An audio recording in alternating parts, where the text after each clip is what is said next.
अस्सलामुअलैकुम गाइज़। हाँ, what guys? Guys ये अल्फ़ाज़ बड़ा अच्छा है सर, इसको भूलना नहीं है हमने। ये हमारा मसात है। हाँ जी, मसात? मसात। मसात, हाँ, सर एक ज़बान भी है इसमें। हाँ जी, यहाँ पर जो है ना एन्जॉय हो रहा है माल्टे। आज हमारे मसात ने हमारे लिए मेहमानी की है माल्टों की, जो बहार मौसम की सौगात है सर, है? सौगात। हाँ जी, बहार मौसम की जो है ना सौगात है। हाँ जी, बड़ी बात है। ये माल्टे चल रहे हैं वसीम साहब। कोई आखो कोई कमेंट पास करो। हाँ हाँ जी, ए ये मालकन सही तो सही खाओ सही खंदे पैसे। हाँ तो सबकी खो में सो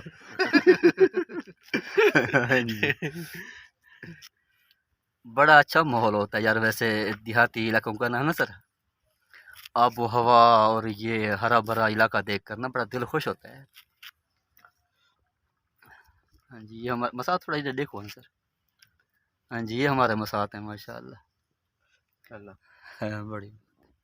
लो जी, हमारे चैनल को सब्सक्राइब कीजिएगा, बेल आइकन दबा दीजिएगा। हमारी हर नई आने वाली वीडियो सबसे पहले आप तक पहुंचेगी। अल्लाह हाफिज़।